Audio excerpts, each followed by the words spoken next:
ഉത്തർപ്രദേശിലെ മൊറാദാബാദിൽ നിന്ന് സുപ്രധാനമായിട്ടുള്ള ഒരു റിപ്പോർട്ടാണ് ഇപ്പോൾ പുറത്തു വന്നുകൊണ്ടിരിക്കുന്നത്. ഒരുപക്ഷെ ഉത്തർപ്രദേശ് മുഴുവൻ ഈ റിപ്പോർട്ട് ചർച്ച ചെയ്തുകൊണ്ടിരിക്കുകയാണ്.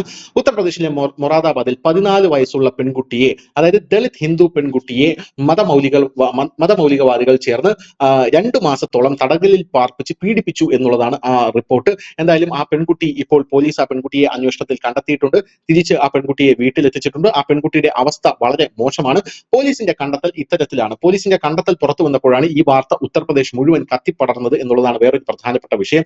യഥാർത്ഥത്തിൽ ഈ പെൺകുട്ടിയുടെ കയ്യിൽ ഓം എന്നെഴുതിയ ഒരു ചിഹ്നം ഉണ്ടായിരുന്നു. ഇത് മായ്ച്ചു കളയാനായി പ്രതികൾ ശ്രമിച്ചു. പക്ഷേ ഇത് മാഞ്ഞു പോകാത്തത് കൊണ്ട് തന്നെ പെൺകുട്ടിയുടെ ഓം എന്നെഴുതിയ ആ സിമ്പലിൽ ഇവർ ആസിഡ് ഒഴിക്കുകയായിരുന്നു എന്നാണ് റിപ്പോർട്ടുകളെല്ലാം തന്നെ സൂചിപ്പിക്കുന്നത്. ആസിഡ് ഒഴിച്ച് തൊലിയോടുകൂടി ഇത് അടർത്തിയെടുക്കുകയായിരുന്നു. പോരാത്തതിന് ഈ പെൺകുട്ടി എന്തെങ്കിലും ഭക്ഷണം കഴിക്കണമെന്ന് പറയുമ്പോഴെല്ലാം തന്നെ നിരന്തരമായിട്ടുള്ള പീഡനങ്ങൾക്ക് ശേഷം ഈ പെൺകുട്ടിക്ക് ബീഫാണ് ഇവർ കഴിക്കാൻ കൊടുത്തിരുന്നത് എന്നാണ് ഇപ്പോൾ ഉത്തർപ്രദേശ് പോലീസ് കണ്ടെത്തിയിരിക്കുന്നത്. ഒരു പ്രതി ഇപ്പോൾ അറസ്റ്റിലായിട്ടുണ്ട്. സൽമാൻ എന്നാണ് ആ പ്രതിയുടെ പേര്. ബാക്കി 3 പേരും ഇപ്പോൾ ഒളിവിലാണ് എന്ന റിപ്പോർട്ടും നമുക്ക് കിട്ടുന്നുണ്ട്.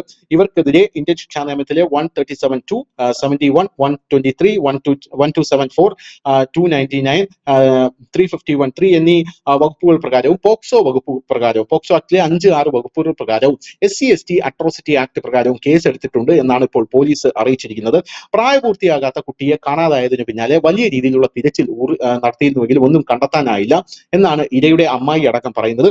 ജനുവരി 3-ന് ഇവളെ കാണാതായതാണ്. പക്ഷേ പോലീസിന് പോലും അവരെ കണ്ടെത്താൻ സാധിച്ചില്ല എന്ന് അമ്മായി പറയുന്നു. പിന്നെ മാർച്ച് 2-ന് അവൾ വീട്ടിലേക്ക് തിരിച്ചെത്തിയപ്പോൾ അവളുടെ അവസ്ഥ വളരെ മോശമായിരുന്നു എന്നാണ് ഇവരുടെ വീട്ടുകാർ പറയുന്നത്.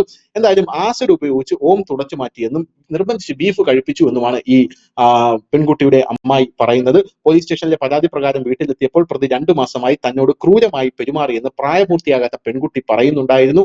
അവൾക്ക് ബോധം വന്ന് ഭക്ഷണം കഴിക്കാൻ ആഗ്രഹിക്കുമ്പോഴെല്ലാം ഇങ്ങനെ ബീഫ് കഴിപ്പിക്കുമായിരുന്നു.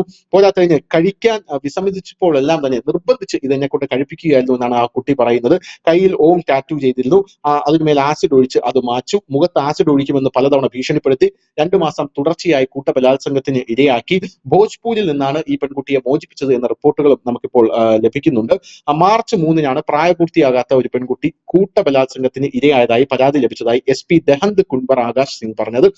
മാർക്കറ്റിൽ പോയപ്പോൾ 4 പേർ അവിടെ തട്ടിക്കൊണ്ടു പോവുകയായിരുന്നു എന്നുള്ളതായിരുന്നു പ്രാഥമികമായി അവർക്ക് ലഭിച്ചത്. അതിൽ നിന്നുള്ള അന്വേഷണത്തിലാണ് ഈ ഞെട്ടിക്കുന്ന വിവരങ്ങളെല്ലാം പുറത്തു വന്നിരിക്കുന്നത്. News desk, news India Malayalam.